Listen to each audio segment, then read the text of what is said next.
Broadcasting from deep behind enemy lines in the occupied territory of the Socialist Republic of California. Your host, former California State Assemblyman and Governor candidate, Tim Donnelly. Hey, welcome back to the Tim Donnelly Show, heard on Radio Free California Network. And it streams live at timdonnellyshow.com. We've got a great show coming up today. After the 3:30 break, we're going to have Dr. Gina Loudon talking vaping. I never thought I would be talking about that. But there's a lot of questions. Is it bad for you? Is it toxic? Is it addicting? Well, she's written an article, and she says it's good for you.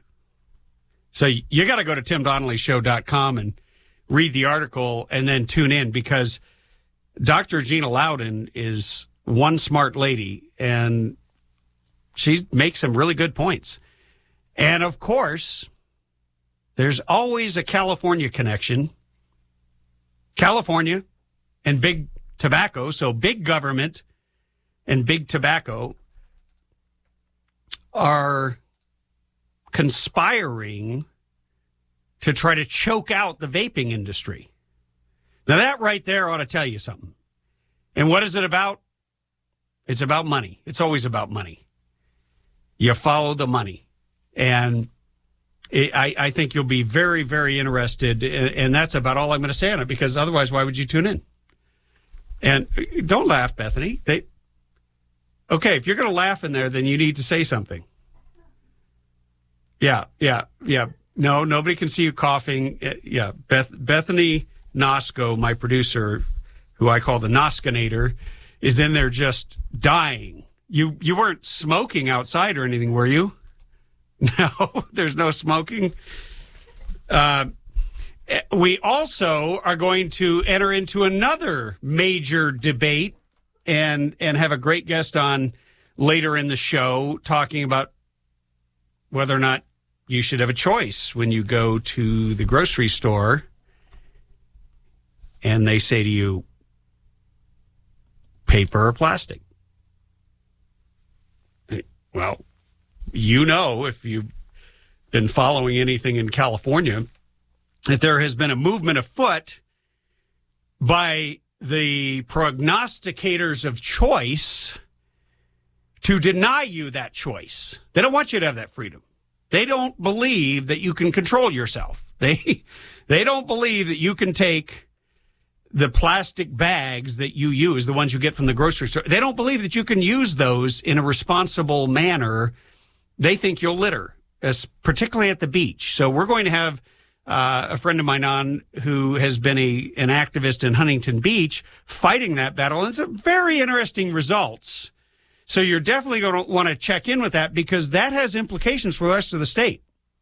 What happened in Huntington Beach is instructive. And there's some great stuff coming out of that city. I'm really excited to bring you that story, because so often, we're just ranting and raving and talking about things that we seem and feel like we have no control over. But when a group of people come together and they're determined to defend their freedom, we can all learn. We can all learn from that and be encouraged and inspired. And so we're going to have that.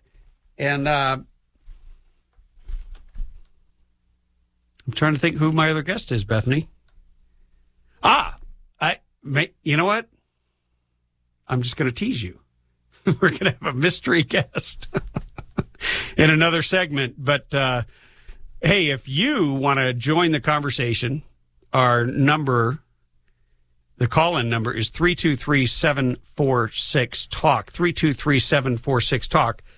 And later on, I'm going to give you a number, because we are going to have a tip line. If you've got a story that you think we ought to cover, if you love the show, hate the show, we're thinking even of calling it the tipsy line, because we figure some people might get slammered. and then call in because they now have the courage to express their feelings. But we'll give you that number later in the show so as not to confuse it with the call-in line. The call-in line is 323-746-TALK, which is 323-746-8255 for those of you who are driving. But, came across an article by a leftist entitled "The Big Idea, California is So Over." I as I read it, at first I thought I wrote it, but I'm not a leftist, and I'm not. I'm not published on. Bethany, where did you get this article? I can't hear you. I got it from the link you sent me. Okay. What publication? I can't remember. It was one of those left-wing ones. But it's a great article while she's looking that up. Because it talks about what I was talking about Jerry Brown having daddy issues and how he wanted to undo and undermine the legacy that his father built. His father built a great deal of infrastructure because there was this huge immigration boom from all over the country to California during and just before his governorship. And then when Jerry took over, he went in the opposite direction. He wanted to say, hey, forget the California dream, forget, living free. We're going to have the government be the answer to every problem. We're going to have the government take control over every aspect of your life, down to where you live, whether or not you can own a gun, how many bullets you can have in it, where you can build it, even if you're within the rights of the code when you bought the property. We're going to use the government and the courts and this enviro tyranny, eco tyranny, as my friend Brian Sussman calls it, up from the Bay Area, who has written a great book with that name. But basically, we're going to use the government to seize control so you don't have any choices, and you're going to live where we want you to live. You're going to use the amount of water now that we want you to use, and we're going to determine whether or not you bring your groceries home in paper or plastic. And, it's funny, whenever I hear people in the grocery store, and I've been doing a lot of the shopping lately, and I hear paper or plastic, and I think, how much longer are you going to have that choice? Because right now it's of course injuncted. There was an effort to actually gather signatures. It was successful because they had a lot of money, and now it will be on the ballot, and you're gonna get to vote. And I think we're going to overwhelmingly overthrow that stupid law. Because bottom line, I brought plastic bags in today to put in as trash liners in the wastebaskets in the Radio Free California Network studios. I mean, that's what we do here. We're all about, I won't call us green, but I'll just say that we do things that make sense and are efficient. And it's a smart use or reuse of what they call single-use bags, which is the dumbest name I've ever heard for a bag that people have 1,000 different uses for. But when I hear the people in the grocery store, I think, a lot of you are not interested in politics, or at least you don't think you are. And it's funny, you're not interested in politics right up until the moment when the government comes in and says, you don't get to have a plastic bag anymore. You don't get to have a choice. Right up until the moment when the government comes in and says, hey, by the way, we just turned off the water to your house because you took a shower that was 3 minutes too long.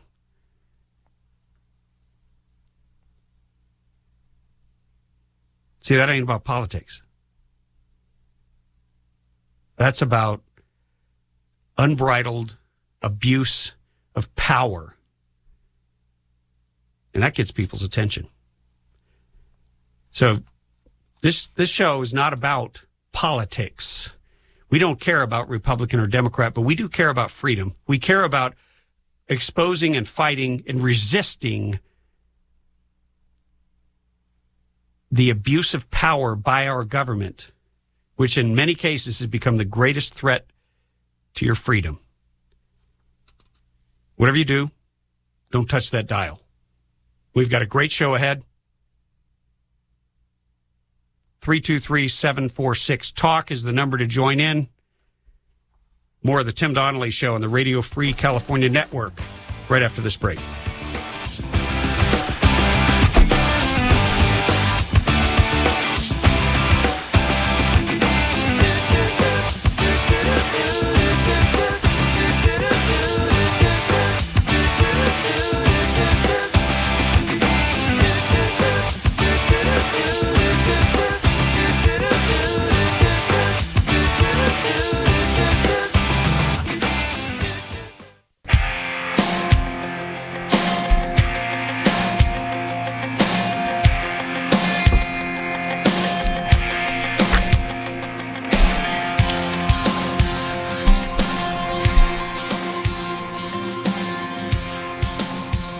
Join the resistance.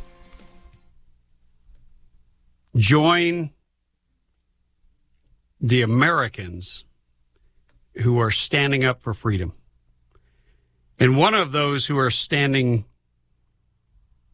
tall, stand with them, is the Firearms Policy Coalition. They're standing with us here at the Tim Donnelly Show. They are big supporters of the Radio Free California Network. But they're standing up for you. They're standing up for your right to keep and bear arms, the Second Amendment. It is not, as the Republican establishment elitists might tell you, a social issue. It's a freedom issue. It's freedom versus tyranny. Bottom line. I'm a proud member. As a matter of fact, today, Brandon Combs sent me, he wanted to make me jealous, so he texted me some pictures of himself shooting an AR, and then he was also shooting some kind of a machine gun in Phoenix. And it just made me so mad that I wasn't there. Looked like fun. But look, you can join. It doesn't cost a lot to become a member, but that little bit will go a long way. So just go to joinfpc.org, joinfpc.org, or go, as I'm trying to train you every day to do, go to timdonnellyshow.com. There's a big, beautiful, bold ad right below our main screen. We've tried to keep our website really simple and really functional. And yes, I know we've had a couple of glitches with the streaming, but stream on. We're getting through it. All the technology bugs we've worked out this week, or we are working out, or we will work out. But the bottom line is Radio Free California Network is on the air, and you're listening to it. So, Bethany, did you find out where that article came from that you printed out for me? I did, Tim. It was originally posted on the Daily Beast. The Daily Beast? Yeah. Holy moly. That's like a hard left website. Hardly somebody who would be agreeing with me. But one of the things I've always advocated is there are issues on which people on the right and people on the left can agree. And those are the issues that I call American issues. And it's usually opposition to government control, opposition to government interference. We've seen it with the vaccine bills, the forced vaccination. We've seen it with the Second Amendment. We've seen it with opposition to illegal immigration. We had Don Rosenberg call in yesterday telling the tragic story of his son. And, you know, should be a Democrat, but he's not. He's identifying as an American. He really doesn't have a party because the Republican Party doesn't want to take a stand as boldly as they need to. And, you know, every time I turn around, it's clear why. Because you have these monolithic special interests, whether it be agriculture and their insatiable thirst for cheap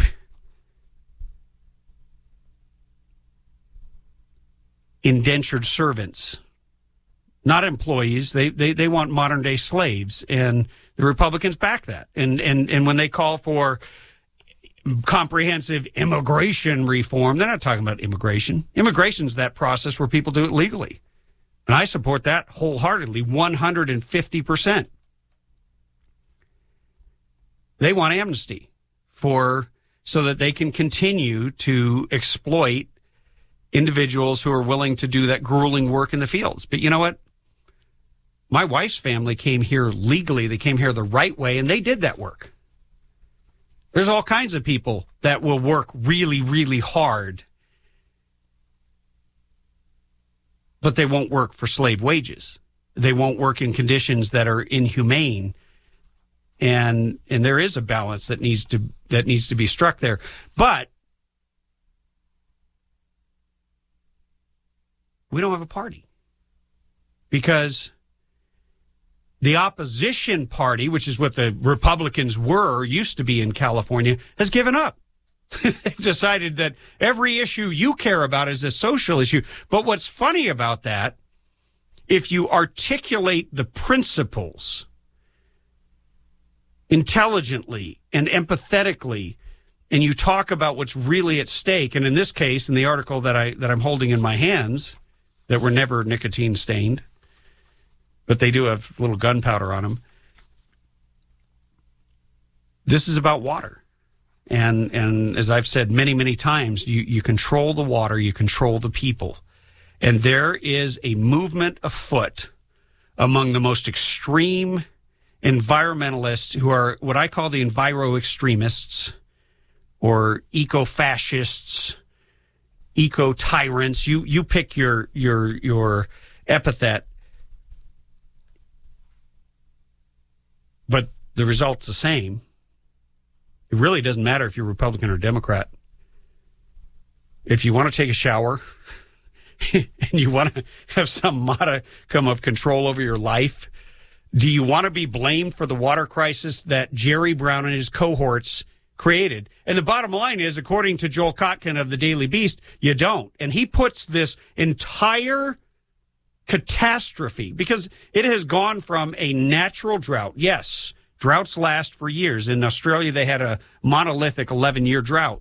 In California, we're working on our 4th year. But the drought of common sense has gone on much longer. The lack of vision, and the scriptures say, my people perish for a lack of vision. And that's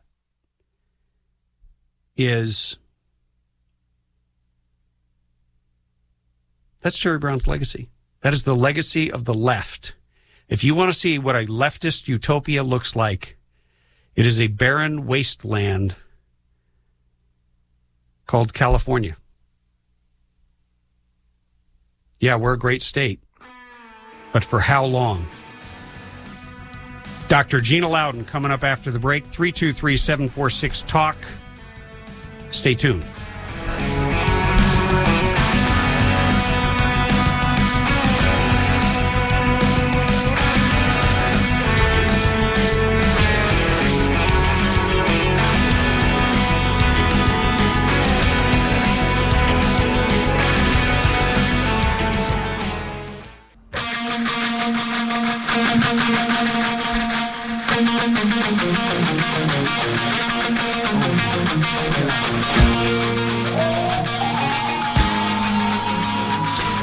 Hey, if you're a gun owner, a hunter, or just someone who believes in your right to bear arms, and if you're listening to me right now and you're in the high desert area, there's only one place you need to be this Friday night.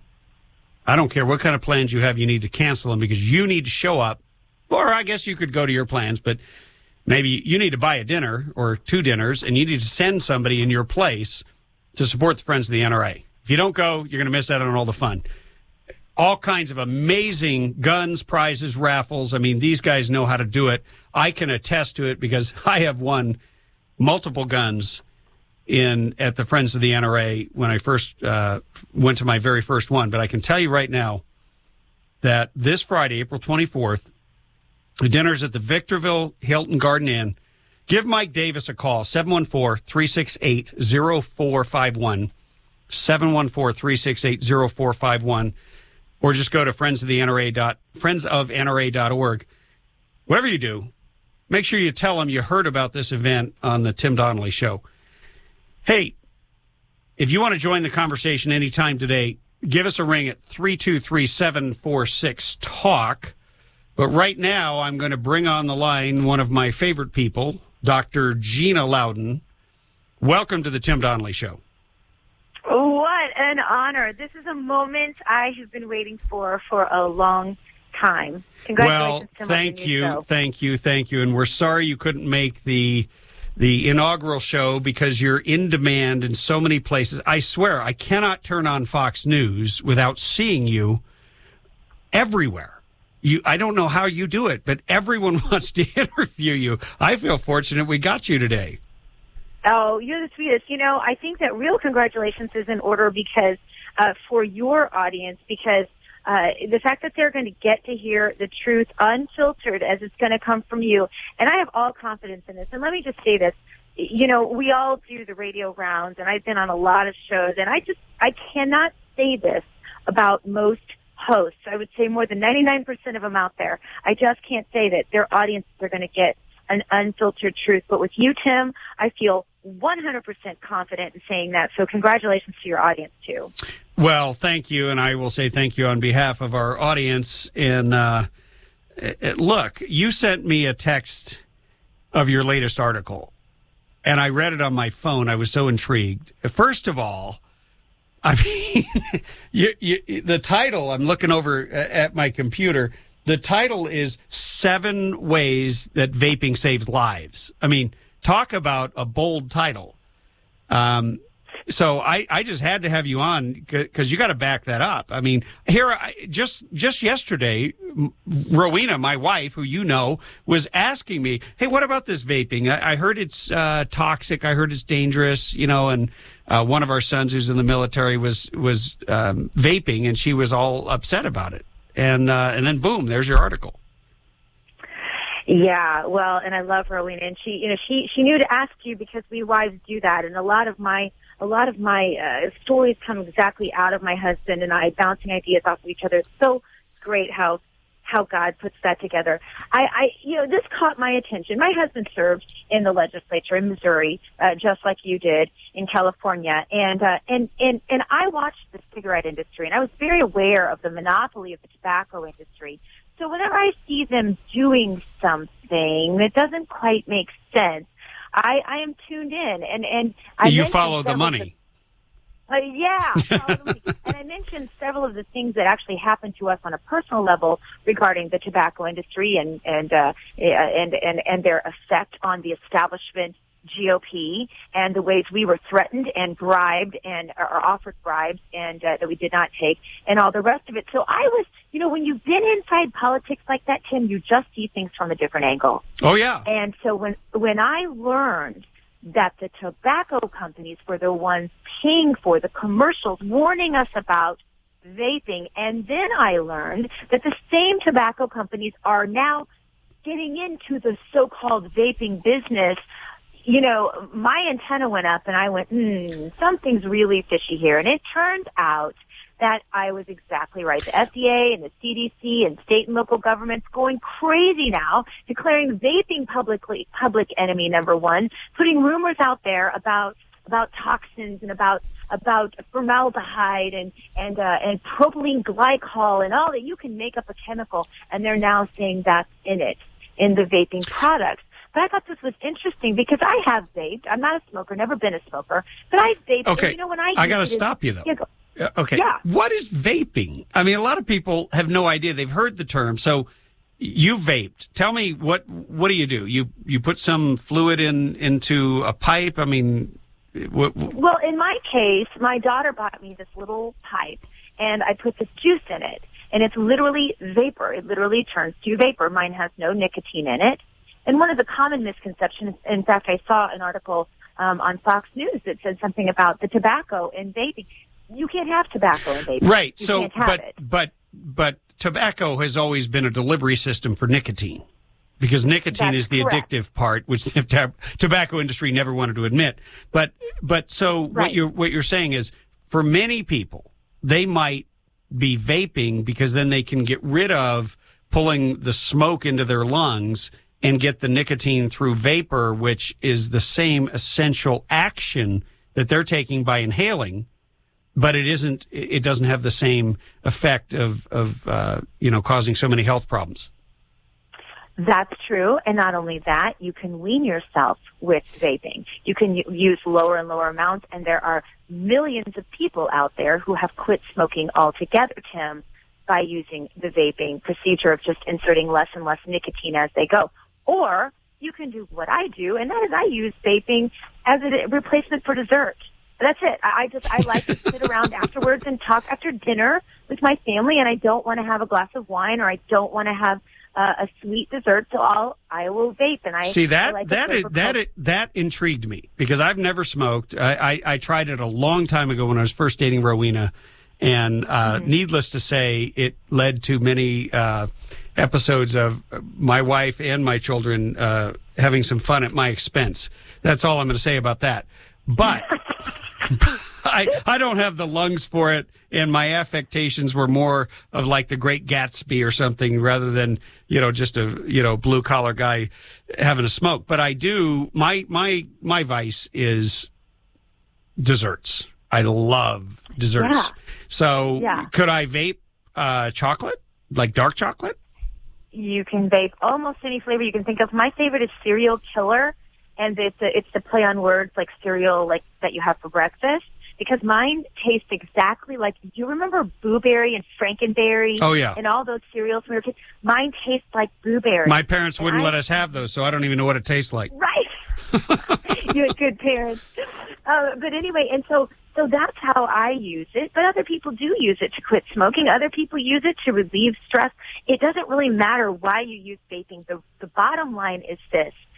It reduces tobacco use, reduces obesity, diabetes, drug use, heart disease, lung disease, cancer, secondhand smoke. I can't even tell you how many things that vaping is doing for people. So you would think that the federal government would be thrilled about this, right? Well, quite the contrary. Yeah, and that's where it gets very, very interesting, because just like with the gasoline, the left wanted to drive people out of cars into public transit. They wanted them to ride bicycles to work, right? Well, people are using less gasoline for a different reason. I don't know if less people are in cars, but they're in much more efficient, fuel-efficient cars. And now the government's upset in California because they've lost all that revenue, so they're looking for new ways to tax you. And I think... And if you can hold over for the next break, I'd like to get the answer when we come back. But absolutely, you aren't going to want to miss it. This is a great conversation with Dr. Gina Loudon.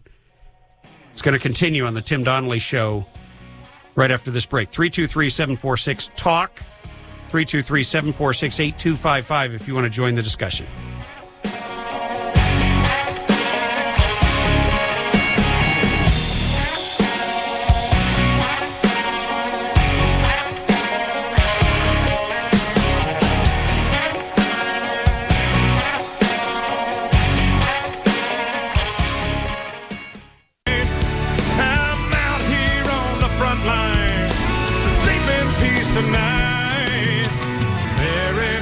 Welcome back to the Tim Donnelly Show on Radio Free California Network and streaming live at timdonnellyshow.com. Hey, if you or a loved one is looking for a direction, career path, recruitmilitary.com has veteran jobs fairs. They're happening all over the place, but in particular, there's one in Los Angeles on June 18th. You need to get on their website, download the information. It's going to be in downtown LA at 11301 West Olympic Boulevard at the Olympic Collection Banquet Conference and Entertainment Center, 11 to 3. We need people who are willing to serve this country. And regardless of what the media says, we got your back. I've got kids serving. Almost everybody I know does. It's a great way for a young person to find themselves and find their path and serve the country in the meantime. RecruitMilitary.com. Check it out. So we've been talking about vaping with Dr. Gina Loudon. Welcome back to the Tim Donnelly Show. Thanks for having me again, Tim. I appreciate it. Oh, my pleasure. Hey, so I was talking to Bethany, my producer, during the break, and she was saying, yeah, this really kind of opens up. I mean, vaping is a nascent industry. It is relatively brand new, and they didn't regulate cigarettes for decades, and now all of a sudden they want to pounce. It's almost like they're trying to choke it out, to use the vernacular. I don't know what else to say, but choke it out. But it's big government and big tobacco that are ganging up on this.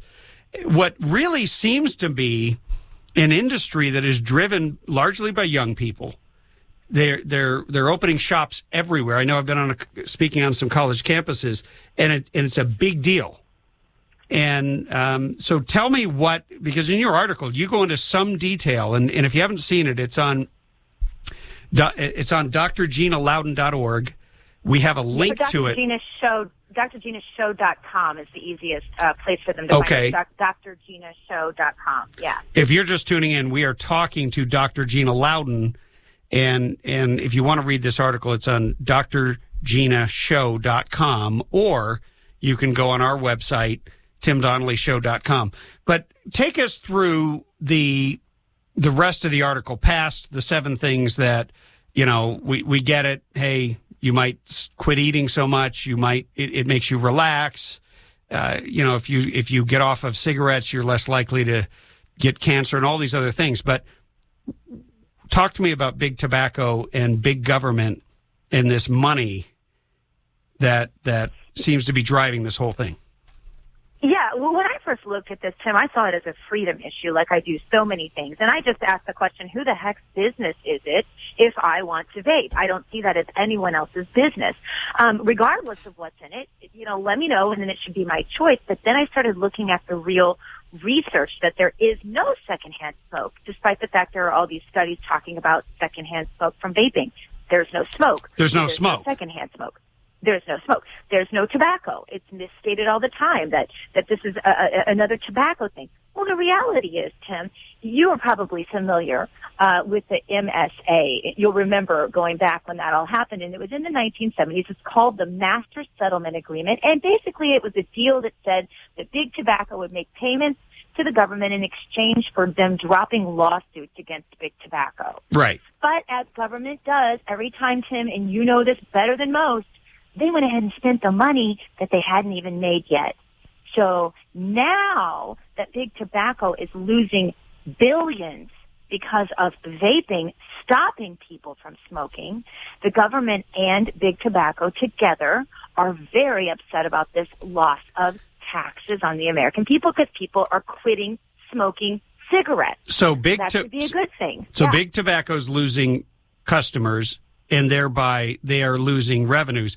But also a big chunk of the cost of a pack of cigarettes, I know in California, $2 per pack practically is going in taxes to both federal and state taxes. So that's a lot of money that the politicians think you're stealing from them by escaping to vaping.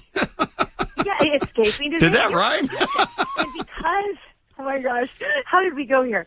And because, though, Tim, that they have already spent the money that was supposed to be on, that was on to come to them, they're desperate to get this back. Last year alone, Tim, just to give you an idea, tobacco sales fell by $1 billion, while e-cigarette sales doubled. And the estimates are that this number is going to continue to multiply. So they're desperate.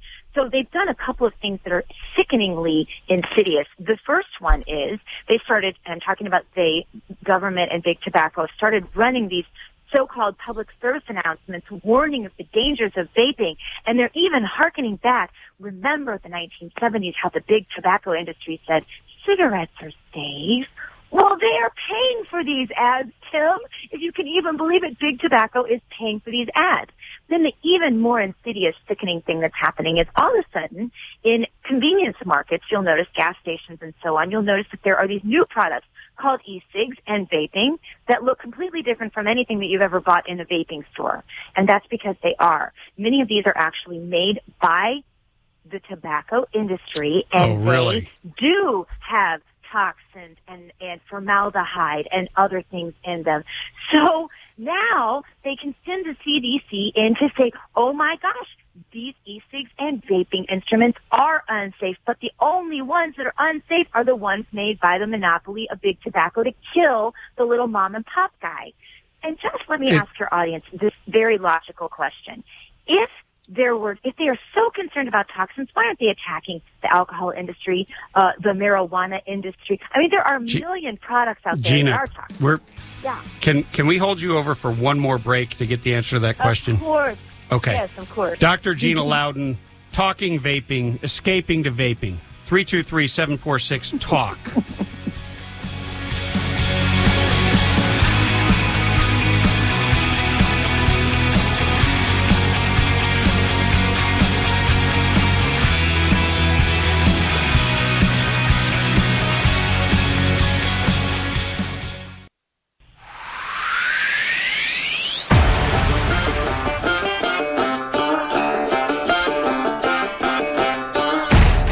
And now, broadcasting from deep behind enemy lines in the occupied territory of the Socialist Republic of California, your host, former California State Assemblyman and Governor candidate, Tim Donnelly. Welcome back to Radio Free California Network with your host, State Assemblyman Tim Donnelly. It looks like we lost our guest, Dr. Gina Loudon, but Bethany, could you get her back on the line real quick? It's we're having a great conversation about a topic that I didn't know anything about, which was vaping. And but Dr. Gina Loudon wrote a fantastic article on it. And so it looks like we got her back here. Give me 1 second. Gina, are you there? I am there. I'm here. Wherever I am. Great. Yes. Sorry to make you wait through such a long break. But before the break, you were saying that you figured out why big government and big tobacco had basically ganged up on this nascent, burgeoning industry that is largely unregulated and basically is much ado about nothing because you're vaping water or some kind of fluid or liquid. You're not smoking. But it's a threat to big tobacco, and it's costing big government money. That's it. It's so simple. And I do think, Tim, too, that it does come down to a freedom issue. I mean, the government doesn't like anything that it doesn't regulate, as Reagan aptly pointed out many times. And so I think it has to do with that as well. But obviously, not as much as it has to do with the fact that they've spent all the money they were supposed to be collecting from taxes from people who are addicted to cigarettes. This is so disgusting if you stop to consider the health benefits of vaping. Yeah. And if you don't know the health benefits of vaping, you need to go on timdonnellyshow.com, click on the link, or go directly to drginashow.com and read Dr. Gina Loudon's article. Thank you for coming on, Gina. But before I let you go, I got to ask you a question because I hear all these great things. I don't know if you can talk about it, but what is next on the horizon for Dr. Gina Loudon? Well, let me just say this. It is something that your audience has never, ever seen before. It's a completely brand new, yes, it's a show, but it's a format that is 100% original and new. So I think they're going to love it. I'll just have to let them think about that. And if they want to watch my site, they can do it. And when you launch your show, I hope you'll come back and talk to my guests about it. And who knows, maybe maybe you'll invite the host of this show onto your show. You betcha. No doubt about that. I would love to do that. And All right. I've enjoyed it. I have to say, Tim, you are one of the best hosts I've ever heard on radio. I'm not blowing smoke up to the skirt that you're not wearing. I'm just telling you like I see it. I really cannot believe how amazing you are after such a short time. You have one blessed audience. Well, thank you. Thanks for coming on. Bethany, you're going to have to grab that clip because that was just priceless. Thank you so much for being our guest today and for writing a great article. And we will check in with you when your show gets underway. But Godspeed to you, and we'll talk to you again soon. Thanks again, Tim. Bye now. Now, I'm pulling directly out of the queue another friend of the Tim Donnelly Show, Katie Grimes, who writes for... Katie? Hi, Tim. Welcome to the Tim Donnelly Show. I'm trying to... I was going to let you fill in the blank. Oh, I'm so sorry. I write for the Flash Report. That's right. You write for the Flash Report, and you are an extraordinary blogger and writer. Thank you. You're well. I don't even. Those aren't the right terms. You're an investigative reporter. You're digging into what's really going on in Sacramento, and you're one of the few who's had the courage to really call things like they are. And you actually occasionally delve into the social issues like the Second Amendment, illegal immigration. I don't know how these became social issues. I think they're socialism issues when the government wants to control every aspect of our lives, hold us to the nth degree of the law, and yet then turn around and say, hey, if you want to come into the country illegally, if you happen to be an illegal alien, there's no rules for you. And if there are any rules, we'll change the rules, and we won't enforce the rules, and we'll do executive orders. But you wrote a gripping article that just came out last week on this very topic, and it's up on flashreport.org, right? Yes, it is. And you got to find... It was published April 9th. Okay, so published April 9th, and it's also on timdonnellyshow.com when you click on Katie's photograph. But walk me through this, because one of the things we've been talking a lot about is the drought and how the government wants to control us and blame us, and they're mad that the population in California has doubled since 1979, and there's now 40 million people, even though we have infrastructure for 20 million. But they're inviting more and more people to come here by giving them things like health care, free college, and basically a pass on almost every law that they break, aren't they? Yes, they are. It appears to be absolute insanity, except when you really dig in and look at, I think, the motive. And the motives are control, most definitely. What's so interesting is, as you point out, the illegal aliens in California. And let me tell you, they are illegal aliens. They're not undocumented, unaccompanied children. They're not Central American minors or asylum seekers, as the left is now. Are you contradicting our Attorney General Kamala Harris? Yes, I am, who, by the way, is not enforcing the law. And I'm kind of tired of the doublespeak, because these folks are coming here illegally, which in and of itself is a problem. I agree we've got a ridiculous immigration process to begin with. However, that could be fixed. These folks are coming here illegally. They're breaking the law just by entering our state and our country.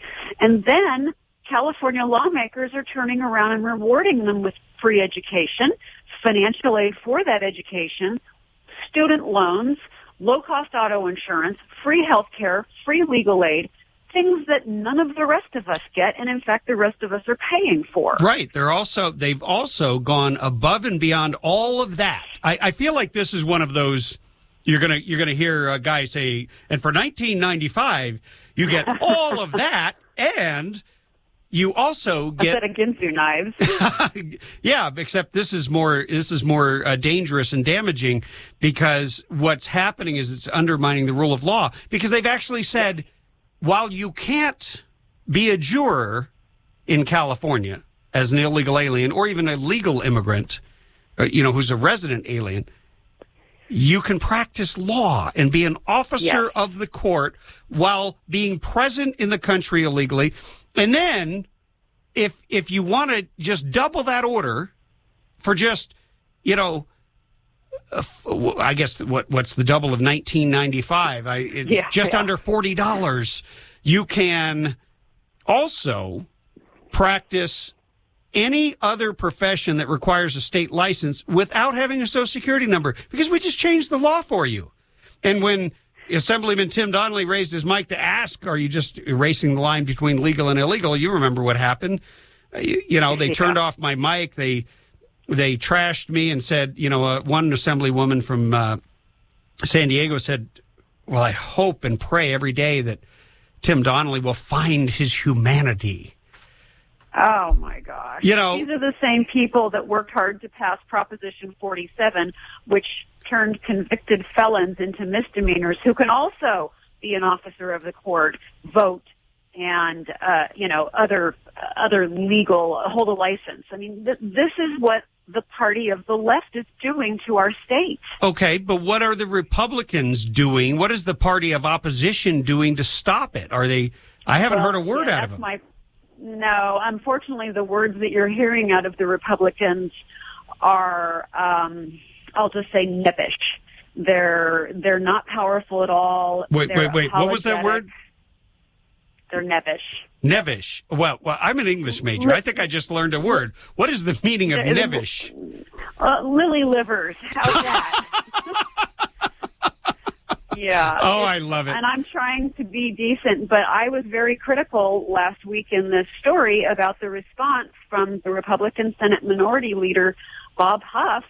I said he missed a golden opportunity to expose his leftist colleagues, and he embarrassed himself when he said, and this is verbatim, "We understand the burdens facing immigrants who want to go to work and raise their families in safe neighborhoods, and the rationale behind these bills is admirable." That's an insult. The Senate Minority, yes, it is. That is an insult. I had to point it out. That is an insult to law-abiding Americans. That is an insult to legal immigrants who have come to this country, have respected our law, and have become Americans.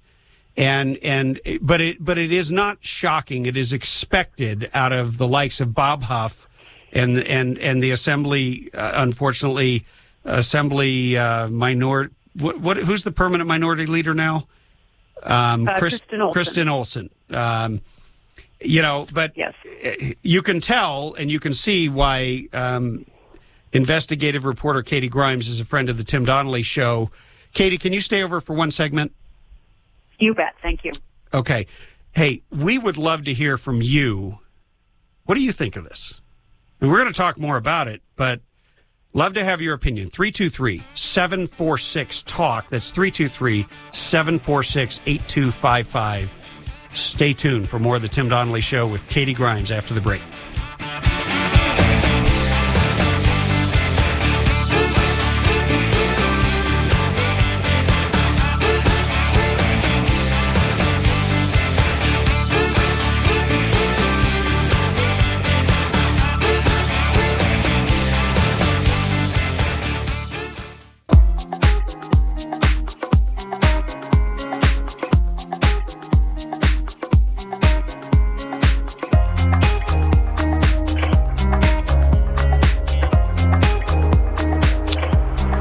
Welcome back to the Radio Free California Network, Tim Donnelly Show. We're having a great conversation with Katie Grimes, who is an investigative reporter, if you're just tuning in. And she has broken many stories, but she's on the trail of a huge move. It really is a radical shift, I believe, Katie. I'd like to get your take on it. It's almost as if because the opposition from the Republicans has vanished or vaporized, to pull from our earlier segment on vaping.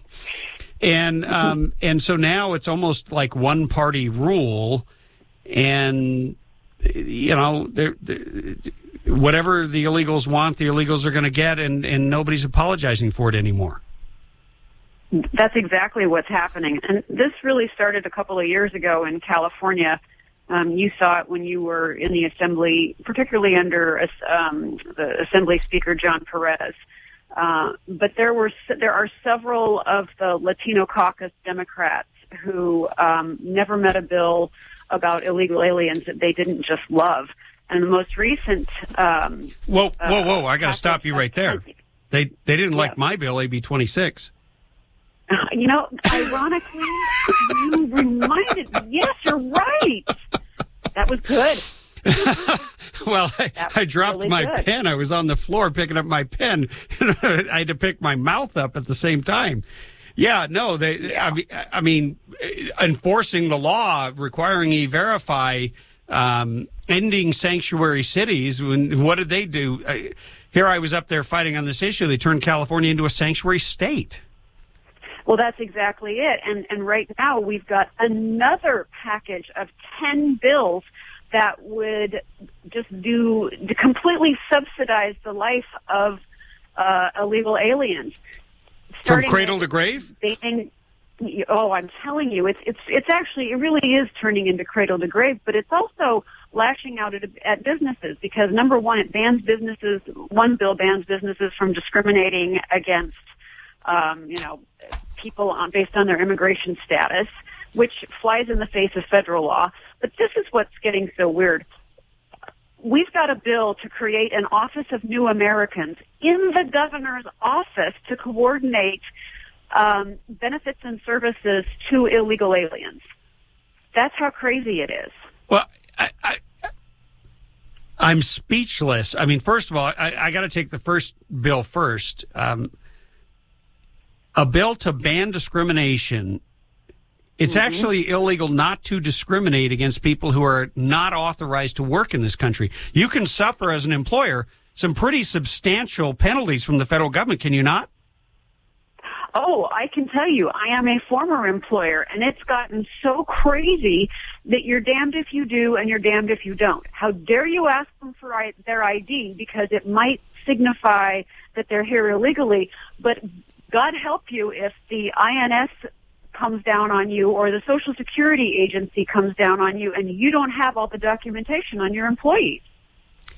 Well, it's a no-win. Yeah, no. I mean, this is how government has become the greatest threat to our freedom and our future. If you own a business, you are a moving target. You're in the crosshairs of the California government, as you just stated. And I raised these objections when it came to the driver's license bill, which was a whole nother can of worms. But the Office of New Americans. I thought New Americans were people who went through the legal immigration process, which I agree with you. And I think most Californians, most of our listeners would like to see the immigration process reformed and improved and made easier for those who are willing to do it the right way. Absolutely. And frankly, obviously, I don't think we'd have such an illegal immigration. Here, I'm even saying it now. We wouldn't have a problem with illegal aliens if the immigration process was streamlined and made more efficient. But that would require honesty coming out of our government. Right. And instead, we've got people proposing creating an office for New Americans, which is, cover for illegal aliens in our state. Exactly. And we know this is about votes and this is about power. But the one that I think is perhaps the most shocking to our listeners, and we've only got 2 minutes before we've got to go to a break. Tell me about this health care for all. They're pushing to basically cover and charge you for illegal aliens' health care. Exactly. It's the Federal Affordable Care Act, Obamacare, specifically excludes illegal aliens. Anybody living here illegally is not allowed to get health care this way. However, in California, you can because, they're proposing to, Senator Ricardo Lara, who is probably my least favorite person in the California legislature because he continually proposes bills like this. He has authored a bill that would bridge the gap so that if you are here illegally, you can get health care under the California law. This is astonishing. And I said this is a carefully constructed, coordinated effort with our federal government. I believe with everything I have in me as an investigative reporter that California lawmakers are colluding with the Obama administration. Wow. Katie, thank you for coming on. Thank you for writing and investigating and digging this up. Katie Grimes, investigative reporter. You can find her work on flashreport.org or timdonnellyshow.com. Click on her link. Thank you for everything you're doing. Thank you, Tim. Godspeed. Stay tuned for more of the Tim Donnelly Show when we come back.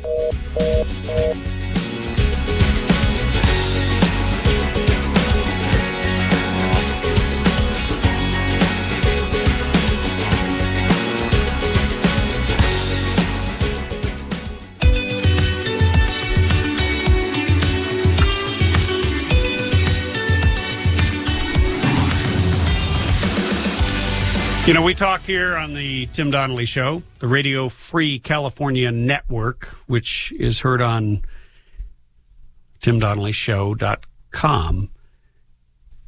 We talk a lot about freedom.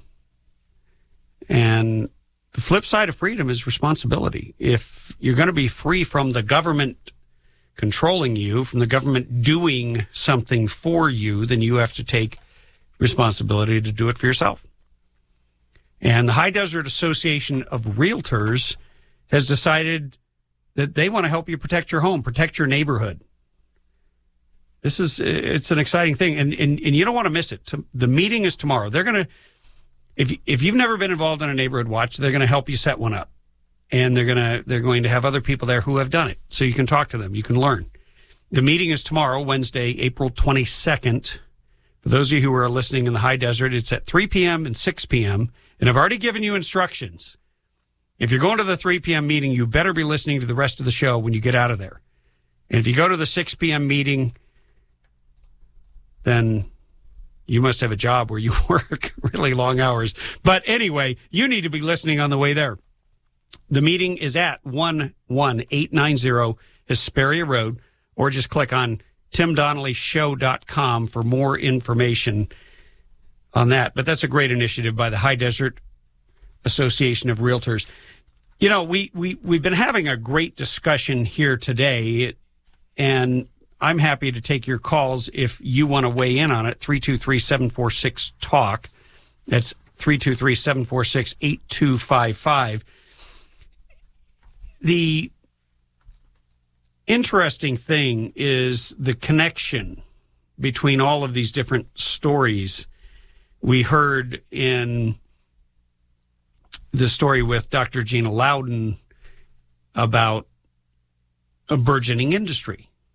And it's an industry full of young people who have figured out a way to make money, create a job for themselves. First of all, I take my hat off to them because they're not working for somebody else. They're in their own business. Vape shops are flying up everywhere. I've heard about this as sort of a grassroots phenomenon before I ever heard anything about it in the media. It was people talking about it, and I didn't know. I just assumed it was just like cigarettes. But Dr. Gina Loudon wrote this great article where she talks about how vaping can save your life because it essentially you can use it to wean yourself off of nicotine, but in the process, you are not actually inhaling, which the tobacco smoke and all of the carcinogens that nobody wanted to admit are in there. That was a big issue. So now there's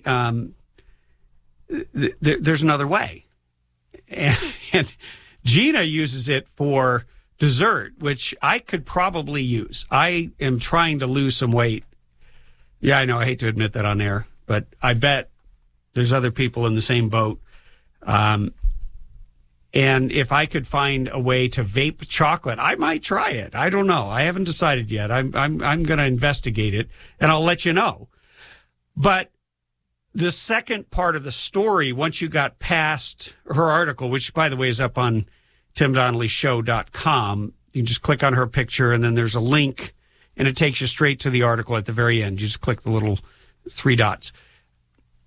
The second part of the story is the part, it's this nonstop thread that we hear. It's the government already spent the money that they were expecting to make off of smokers, and now they've got to make up for it. So they want to grab hold of and choke out and strangle this little industry and put it under the control of the government so that they can regulate it, so they can create all kinds of a new bureaucracy to do what? To protect you from yourself. And last time I checked in the Declaration of Independence, that was not one of the purposes of government. I don't know about you, Bethany, in there chewing gum. I don't know what they're teaching. You're younger than me, so are they teaching that in schools today? We need the government to protect. Is that in the new Declaration of Independence? Protect us from ourselves? I mean, Tim, when I graduated high school in 2004, that wasn't being taught. Well, I'm glad to know that, but they're certainly teaching that in our colleges. There's this move, this leftist move. I'm not even going to call it. It's not a Democrat-Republican thing. It is literally about freedom versus control. It is about whether you're going to live free and be responsible for yourself and the consequences of your life, whether it's health care, whether it's saving for your retirement, whether it's running a business. And look, when you run a business, you have, unfortunately, in California, become a target for lawsuits.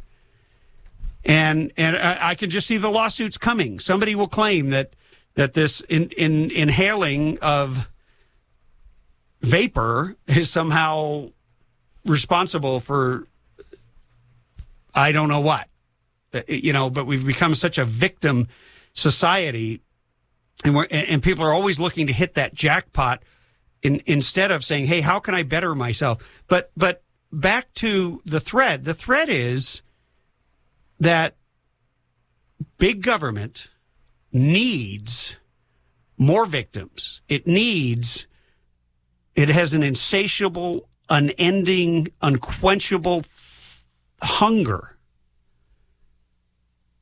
for your resources, your money, well, and also your water now. They don't want to let you take a shower for whatever period of time you require to take a shower.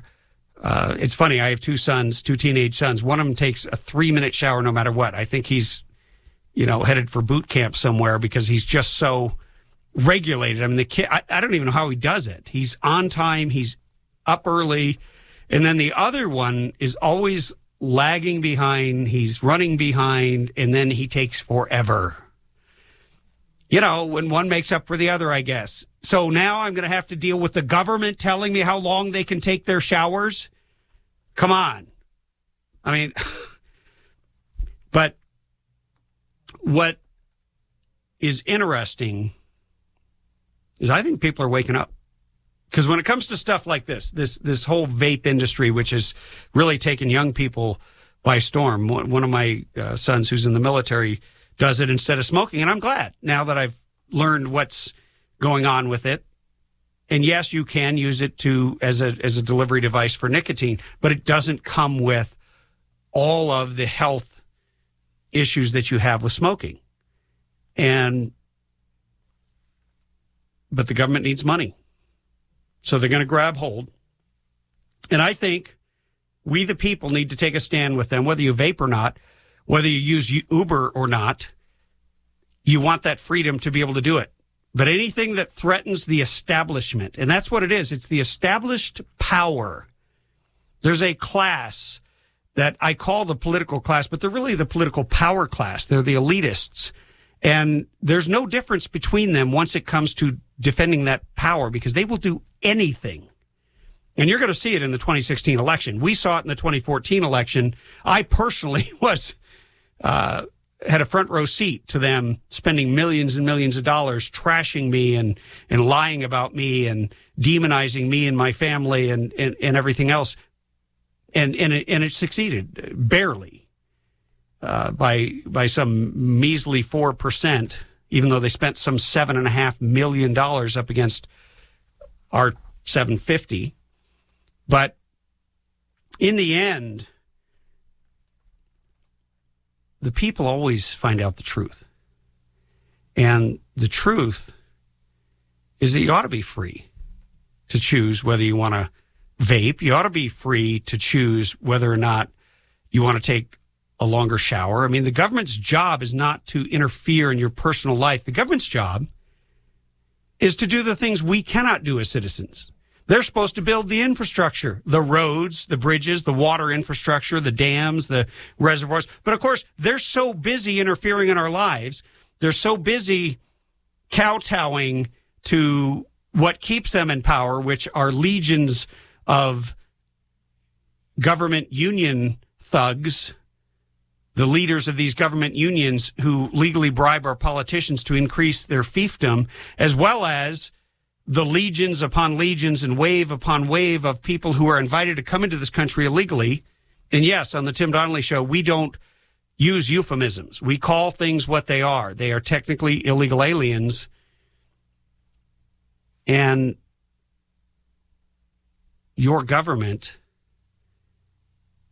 and I mean all of them, not just the Democrats, but the Republicans have caved. They've completely given up. They no longer oppose this unmitigated onslaught. They don't have a problem with the Marxist progressives parading as Democrats, inviting millions of people to come here and make California their home while we are in the middle of a drought, and they want to shorten your shower so that more people can take showers. More people, and most of the people coming here now are people, either the very, very rich or the very, very poor. And the very poor oftentimes are those who are either in the country illegally or they just came in to California illegally from another state. I don't know about you, but I want my freedom back. I want my state back. We got to take a break, but I want you to join the resistance. Hit us up online, Facebook, Twitter, at Tim Donnelly Show, or call 323-746-TALK, 323-746-8255. More after the break. Stay tuned.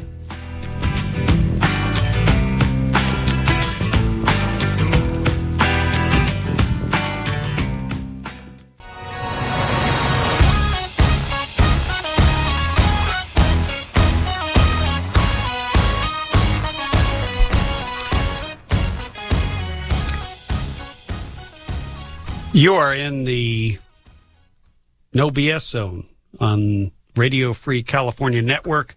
Tim Donnelly Show. You know, I'm really grateful to live in a country where I can tell the truth about my government and not wind up indefinitely detained somewhere. Well, I might have had something to do with that, protecting that here in California with the Liberty Preservation Act. But, you know, I want to say thank you to all of the sponsors. You hear their ads. And it means a lot to have people who have the courage, especially in a day and age when if you have an opinion or a belief, you have the left and the leftists, which is not a political party, by the way. It's an ideology of control, who would like to stamp out any opposition in any dissent. But we are the resistance. And, you know, you may just be joining us. You may have never heard the show. You might not have listened to talk radio before, and somebody just told you about a place where people are organizing and they're talking about what's going on. And we're not talking about it in a way that you might have heard before. You see, your host, I guess I'm a recovering politician. I don't know. My tagline was always patriot, not politician, because in my heart I'm a patriot. But I was a politician for a while because I served in elected office, so that's what they called them. But you have a choice when you're in elected office between being a patriot and standing up for what's right, calling it out no matter who's doing it. And, of course, you're not going to be invited to the parties. You're not going to be welcome I will never forget filibustering on the floor of the assembly in a hot August week when they had 500 bills, and I pretty much made everyone hate me. Republicans and Democrats were united in their hatred of Tim Donnelly.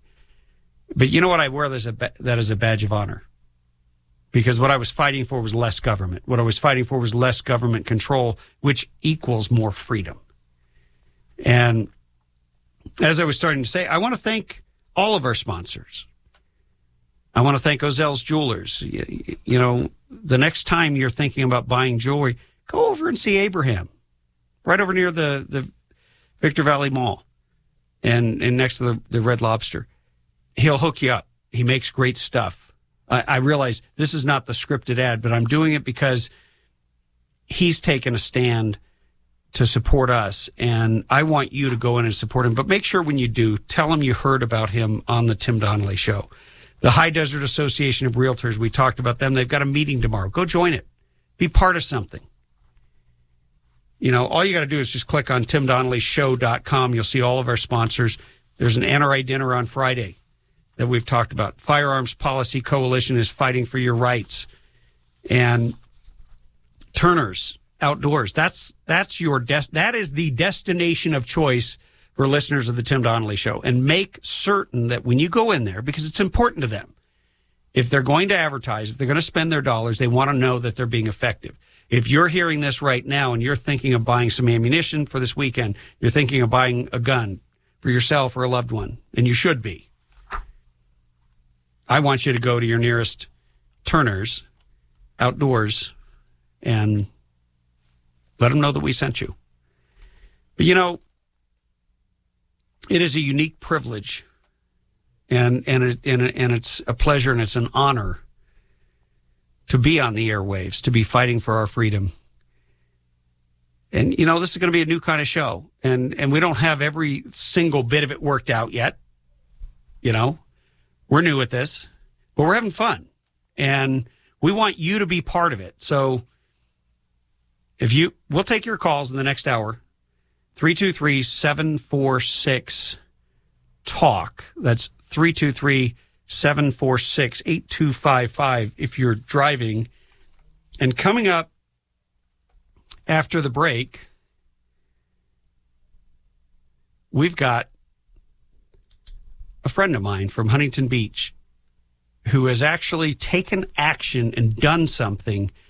And I want you to listen to his story. He's a great guy. His family owns a restaurant there. They've been residents, but they didn't like what was going on in their city. Their city tried to ban the use, and did ban the use, of plastic bags, just like they're trying to do statewide. They did something about it. So if you care about being able to choose paper over plastic, you don't want to touch that dial. Stay tuned.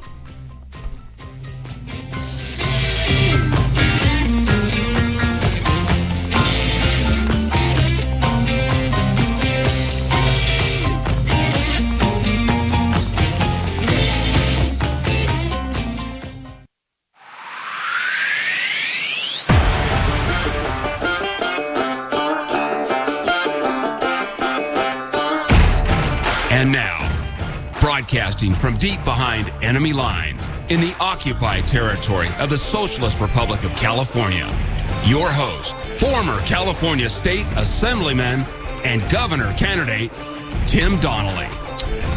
Welcome back to the show. If you're just tuning in, you are listening to the Radio Free California Network, and this is the Tim Donnelly Show. I am your host, former state assemblyman, former gubernatorial...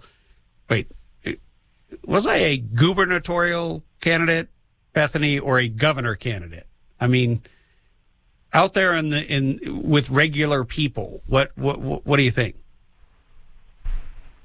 Tim, I think you were candidate for governor. Yeah, I was a governor candidate. Okay. Anyway, we are talking about, and we've been talking about in various forms and manifestations. We've been talking about the government's attempt to take control, to steal our money, to confiscate our liberty, also that it can continue its quest to grow unrestricted, unrelenting. There is something about it that at times could make you want to throw up your hands and give up.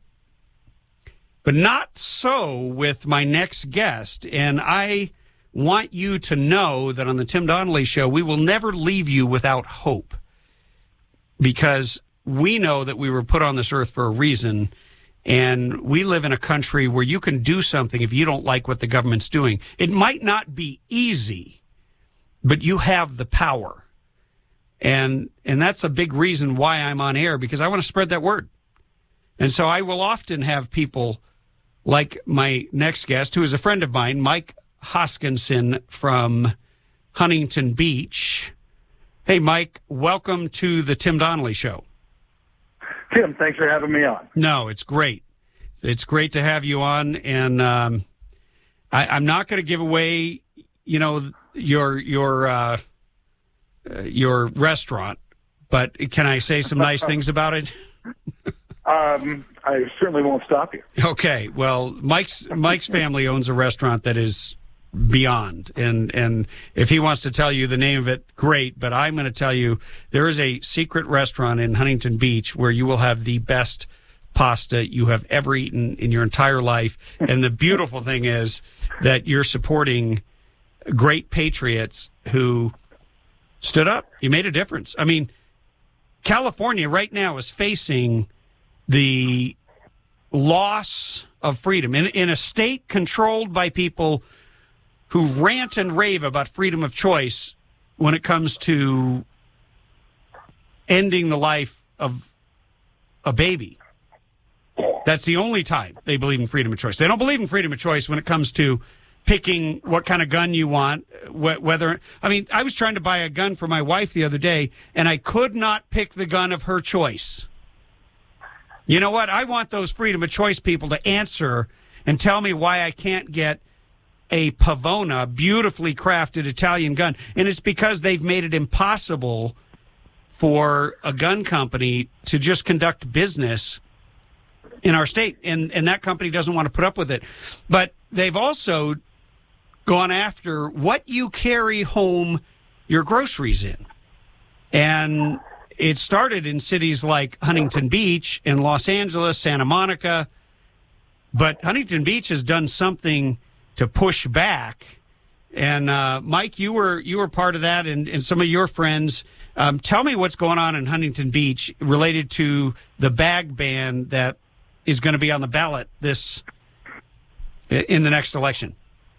Great. Thanks, Tim. Well, what we did in Huntington Beach was we were asleep at the wheel, like a lot of other cities were in California. We allowed, in a pretty conservative town, we allowed a 4-person liberal majority on our council. They voted in the bag ban back in 2011, took effect shortly after that.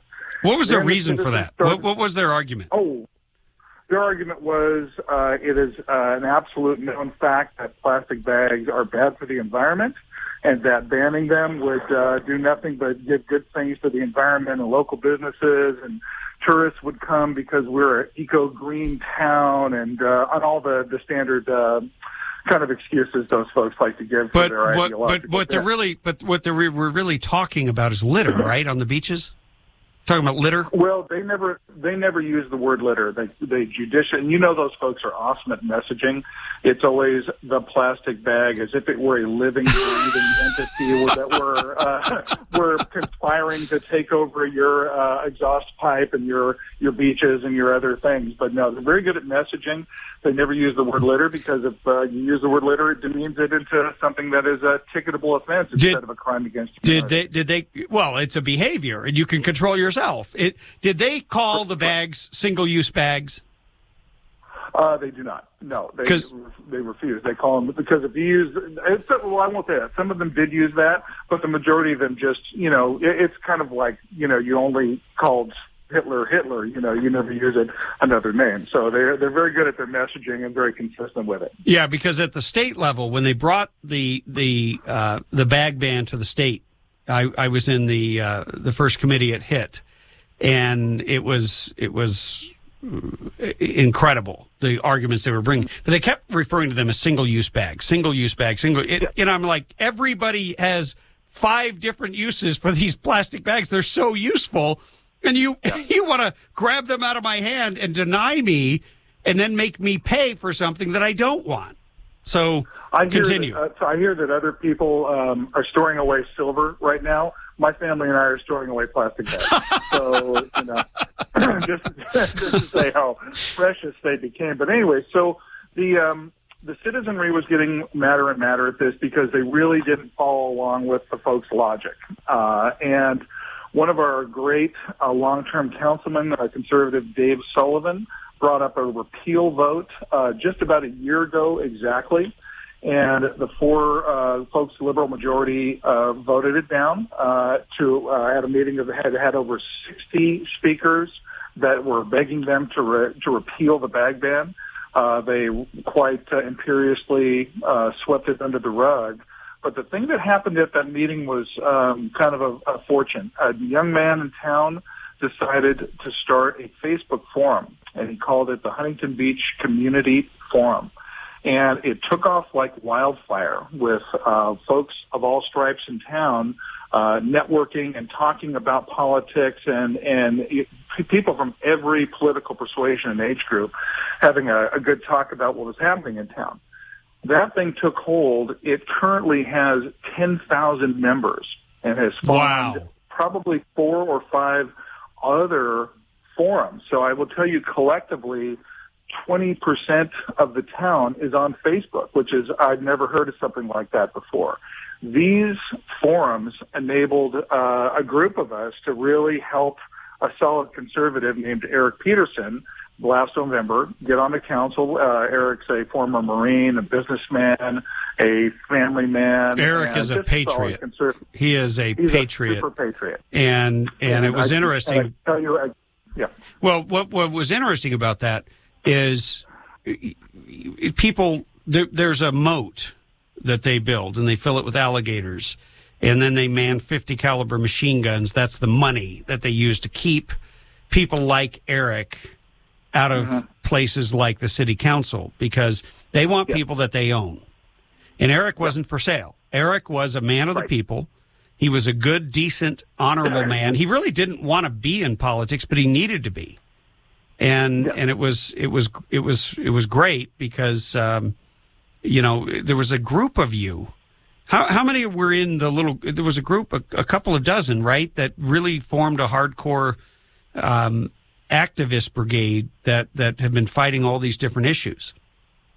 There's a different levels of it, but to be honest with you, there's a core group of just 3 of us. We kind of decided what we decided what we wanted to achieve. There was a few of them that had experience in elections. I did not. I brought a little bit of knowledge of social media and computers and things of that nature. But we were able to really hone Eric's message and get it out. So we were his de facto campaign team. And just to give the folks out there some hope, when the votes were counted, and when all the money was spent, and everybody was sat. Hey, Mike, could you hold that thought for this break? Because I want our listeners to hear what you say, and also, if you want to join this conversation, 323-746-TALK, 323-746-8255. We've got some hope holding on the line in the form of my friend Mike Hoskinson. More after the break.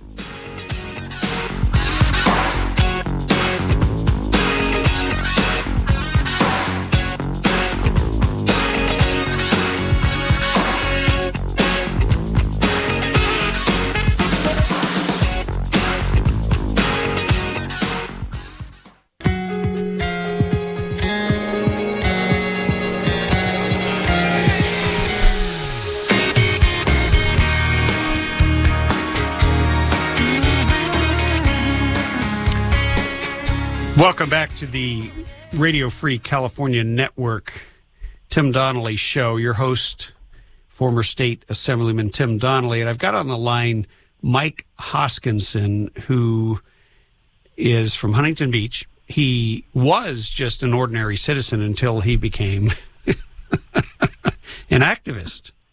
You got involved. Mike, you were starting to talk about how this small group of you said there were at the very core, three, and you guys turned the tide in a city that was heading in the wrong direction. You were starting to tell us the results of the election. So continue, because we're on the edge of our seats. So we replaced two of the four folks who were nanny-stating us to death. One gal was a 12-year incumbent that nobody thought we could beat. We ushered her to the door. Nice. There were four spots open. Our good friend Eric Peterson took one. Three of the folks who were heavily backed by the Chamber of Commerce PAC, which raised over $1 million in their behalf. For a city council? Well. Yes, first time ever. It was the highest amount ever raised and spent. But the interesting part of it, between the four of them, the three chamber folks spent roughly about $22 a vote. Eric Peterson raised and spent $1.20 to get on the city council. Wow. So the strategy that we implemented via social media and just common sense ideas that resonated with the citizens, and we took a couple issues that were happening in town. The bag ban was one. Also, like a lot of towns, we're seeing these high-density apartments being built and with no public input in them. And a lot of the folks, again, across the political and age spectrum were just incensed about this. So we took that issue as well and ran on it, and we're very successful.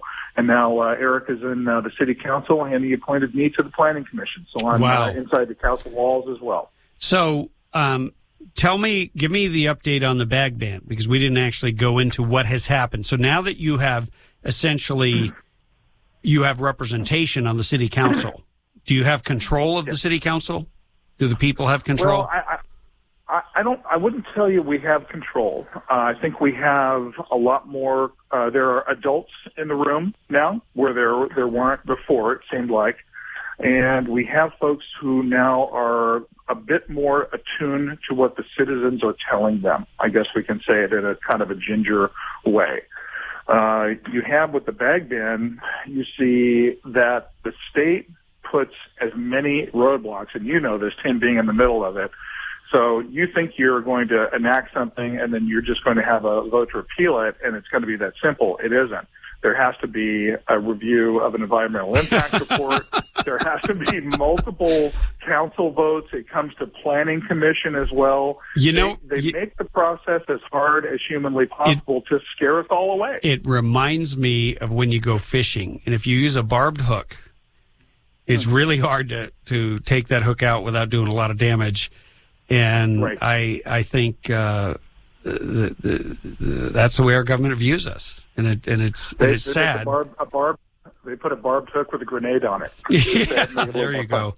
There you go. Well, yeah. Mike, do you mind taking a question from a caller? Of course. Okay. Hey, Jerry, welcome to the Tim Donnelly Show. Do you have a question? Well, I have a couple answers, too. First, I want to say, being an old kind of lifeguard from Zuma Beach, remotely down in Manhattan, I know what he's talking about.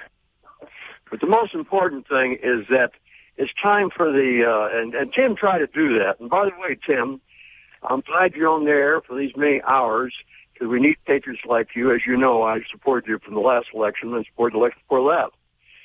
But look. Well, thank you, Jerry. For the states, you're welcome. It's time for the states to take back the states to take back from the federal government. It's time for the cities to take it back from the county, and the county from the state. Now, look, Tim Donnelly's show I hope it stays on for a long time. I happen to be on another show, which I'll mention real quick, called Live Talk at USA.com. Well, we're not going to. Anyway, what I want to say about that is that with Tim, there is a way. Show, we got two people up here, or two people in our area, who understand the Constitution and Bill of Rights, and Tim is definitely Tim Donnelly's definitely one of them. And so I want to continue on with your guest. I have a question for him. Yes, please. You say you have made progress on the on the bag situation, or you haven't made progress? Yes, sir. We are the first city in California to actually repeal it. But there, like I just mentioned with Tim, there are many steps that the state throws on your way before you can actually pull the entire plug on it. So last night at City Council, they took another vote, 6-1, for a full repeal, and it goes to, I think they're going to an EIR review, and then about a month from now, if everything goes well, this bag ban will cease to exist. Now, when I belonged to the Sierra Club back in the 50s, we actually hiked the high Sierras before it became a radical organization. As you well, I didn't get the whole program here because I just got back in town. Is he on the city council, Tim, or what does he do? What's he do? Yeah, no, Mike is a private citizen who has now been appointed to the planning committee, but he was basically what he did is he and some friends, they formed a core group. They used social media and a bulletin board to get the town together and take back their power. And you know what, Jerry, I'm gonna let you go. We'll talk to you again. That's all right, another time. I'll talk to you again. I gotta my best to your guest. I will do that. And Jerry. And Mike, I want to thank you for coming on. We've got a break coming up here, but look, the work that you guys have done, I believe, could be a model for other cities and counties, and we got to start somewhere. We can't just take it because that's un-American. And I want to applaud you, and I'm hoping one day to do a really fantastic commercial for your restaurant. But meanwhile, I will continue to come down and eat there because it is so fabulous. But thank you for your hard work and for your great report. Let me say one thing. Please. Let me say one thing for folks on the way out the door here. I figured out that I can't do anything about Washington and I can't do anything about Sacramento. But I realized I could do something about Huntington Beach. And that if I took Huntington Beach back for the folks, then maybe I can talk about Sacramento later. You heard it from a true American, a patriot. Thank you, Mike. Got to go to a break. Thank you, Tim. Really appreciate it. Thank you, sir. Godspeed.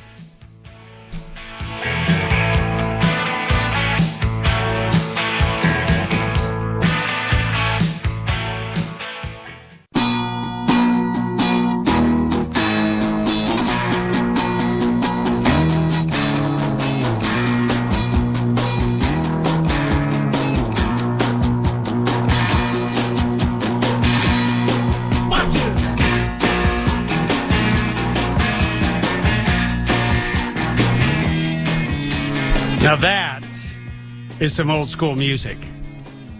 I think a thanks needs to go out to the Noskinator for bringing it some real old time rock and roll. I want to hear that whole song, and that's just great stuff. Hey, and we are having a bare knuckle discussion of freedom on the Tim Donnelly Show, which we do every day from 3 to 6 p.m. And, you know, if you like what you're hearing right now, then you ought to consider supporting the show by advertising. If you own a business, you might own a great business, but if nobody knows about you, especially if you need eyeballs on your website or you need foot traffic through your store or restaurant or winery or brewery, you got a place for special events, let us know. Right now, you can get a great value for your advertising dollar on the Tim Donnelly Show. What you want to do is you want to call Bethany. You can just go to timdonnellyshow.com to get the number. Call Bethany or just send an email. Simple as that. Bethany at timdonnellyshow.com. And we will get you the answers, a rate sheet, everything you need. But, you know, it was really encouraging to hear from my friend Mike Hoskinson down in Huntington Beach, because he's just like you. He's like you and I. He's just an ordinary citizen. Well, I was normal before I got into government. Well, at least I was what I thought was normal, which I was a freedom-loving American, didn't like being told what to do by the government. And I don't know anybody who does. Most people don't want to be told what to do by their parents or by their spouse or future spouse. There's just something deep in the heart of every true American that rebels at the idea that the government wants to control aspects of your life that it has no business in. And it was interesting as I was combing the Drudge Report, because it's just a shortened way to get some really great stories online, as well as Breitbart.com. But I came across a story that sent chills down my spine. And then it really just ticked me off. The Department of Homeland Security, it's the DHS. That's the department that is in charge of ICE, that's Immigration Customs Enforcement. They're in charge of Border Patrol, which they've largely shut down, at least as far as any interior or on-site work site enforcement. They don't do any of that anymore. They've decided it's politically incorrect to actually enforce the law. So there are days when I just say, well, why don't we just shut it down? Either secure the border, enforce the laws, or shut it down. But no, the Department of Homeland Security, and you need to understand who this department really is. So, like when you think of the NSA, we all know the NSA is spying on Americans. When you think of the IRS, why do we need 97,515 employees to collect our taxes when we could send them in? We wouldn't even need a postcard. I keep hearing these politicians say, I want a flat tax and I want to put it on a postcard. To heck with that. I want to push a button on my iPhone or my iWatch, which I don't have, but I'm sure some people will, that just says, hey, here's my return. Why can't it be that simple? Why do we need an army of regulators? By the way, the IRS are armed and they have guns with ammunition that you can't buy. Think about that. We have a government that wants to keep you in line. Well, they are really excited about the fact that they are going to expand their cybersecurity division of the Department of Homeland Security. So not only do we have the NSA spying on us, but we have the DHS spying on us. And then they're making partnerships with Microsoft, Google, and Facebook to continue and make their spying even more effective and efficient. This is the quote from Jay Johnson, who is the Secretary of the Department. He is the Secretary of Homeland Security. He was at a conference in San Francisco. This is his quote. The current course we are on towards a deeper and deeper encryption in response to the demands of the marketplace is one that represents real challenges to those in law enforcement and national security. Let me translate that into English. It's harder to spy on you because the private sector is coming up with better and better stuff to protect your data and your privacy. Encryption is making it harder for the government to find criminal activity. We need your help to find the solution. So, I want to pick up the phone. Maybe we'll do this later this week, Bethany. Let's get the phone number for Secretary of Homeland Security, Jay Johnson, and let's call him, and let's put his number out on the air. Let's call him with a message. If you are worried about security and looking for criminal activity, we have a suggestion. Why don't you actually secure the border?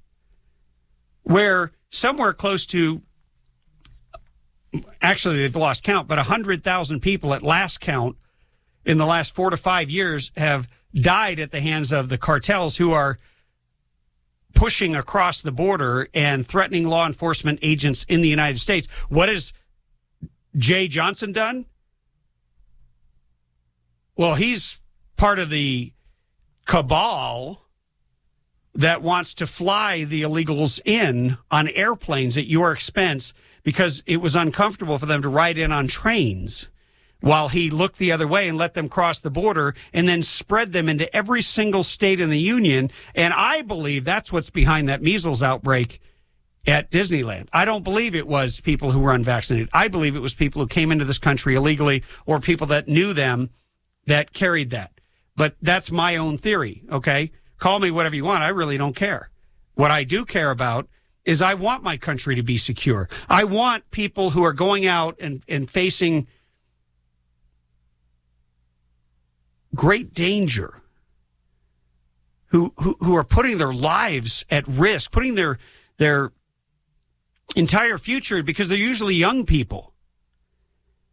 And they're overseas. They're fighting in Afghanistan and Iraq, and yet we have a government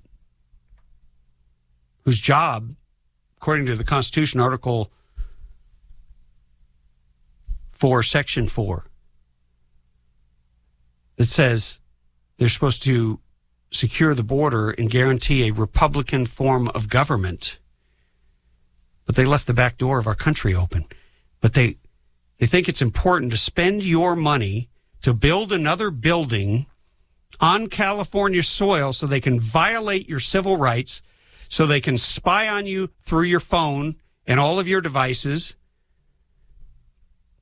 I wonder if they're going to help Jerry Brown spy on people through the smart meters and make sure that they don't take too long of a shower. I don't even know what to make of this, except that it is so important for us to organize and for us to understand and identify and combat the insanity of a government that is out of control. And it doesn't matter whether you're talking about Republicans or Democrats, because the Republicans have left the building here in California and they're no longer fighting at all. We've got a caller that we'll take after the break. But if you want to call in, 323-746-TALK, 323-746-8255. Tim Donnelly Show, Radio Free California Network. Stay tuned.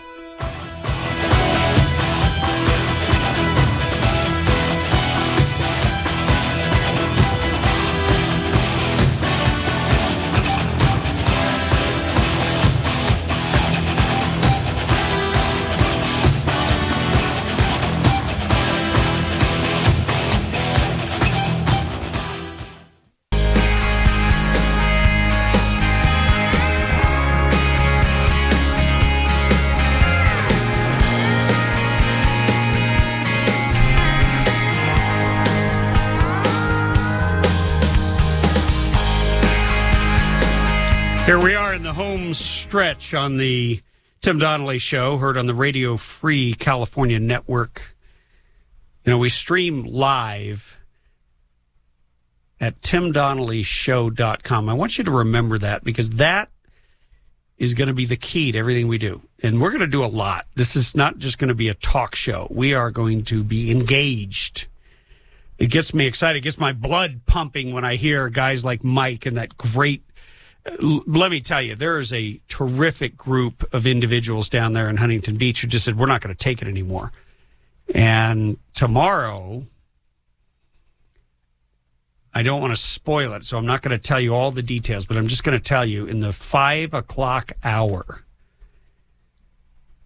you aren't going to want to miss it. It is going to be an incredible hour of radio, and that is going to have very little to do with me, okay? This is going to be about who we're going to have on as a special guest, and it's also going to be about who's going to be coming in studio. One of those guests is going to talk about, with incredible authority, about our drought and about living in California. He and his family for generations dating back to the beginning of this state. And he loves this state. I love this state, and I know you love this state. Otherwise, you'd have moved by now. You know, we're the final frontier. We are the ones who are drawing a line in the sand, and we're saying, hey, we are no longer going to be intimidated or controlled or told what to do by a government that increasingly can't control itself. I mean, this idea that the Homeland Security needs to expand its spying on Americans while it refuses to spy on the border that's wide open. It refuses to secure that, which is a real threat, because it won't be long before ISIS and other Islamic jihadist terrorists decide that they are going to come in the easiest way to get into this country. It's no longer easy to get through an airport. We've made your life a nightmare by creating a government agency that violates your Fourth Amendment rights every single time you fly. But I'm excited because we are going to continually find people who are leaders, people who in their own way figured out how to make a difference, not only in their communities, not only in their families and in their immediate circle, but the ripple effect of what they did in Huntington Beach, I'm hoping is a precursor. I'm hoping we get back the right to choose. And I'm not just talking about paper and plastic. I'm talking about the right to be free in your business, in your person, and to be free from government coercion, where the government is used as a tool by people who want to control you. We watched it in other states, and we watched it in this state with the whole so-called gay rights issue, which is, they say, about equality, but it's really about denying you the right to practice your own faith. And last Friday, we had Jan Morgan on. Wow, the phones lit up and the email lit up. And we had, and by the way, if you want to email me, I write back to every email and every Facebook message I get. And I love hearing from people. My email is tim@timdonnellyshow.com. And some of you already figured that out. But she said that she was going to make her private club a Muslim-free zone. It's a gun range, and she explained the reasons why. She quoted and laid out the scriptures in the Quran. And it's Americans who refuse to be victims. We need to reject this victim mentality that is being pushed in the universities today. All this nonsense. We saw it where Bethany, what was her name? Was it Michelle Manhart? Hey, she went and grabbed the flag. She'd had enough. She was not going to allow that flag to be disrespected and desecrated. She drew her line in the sand. And what she was really rejecting with her action was what these universities are indoctrinating kids in these ethnic studies classes. They teach Chicano studies. They teach black history as opposed to American history. You know what?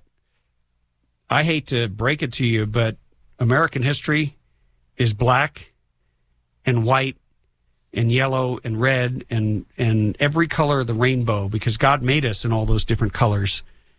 And yes, I can say God on air because we still have that freedom. But if they could, there are people who would try to take that away. I'm going to tell you right now, as long as this show is on the air, there will be a place for you to escape to. There will be a place for you to raise your voice in protest, because we are the American resistance. And we gather in the Radio Free California Network every weekday, 3 to 6 p.m. Be there. Godspeed.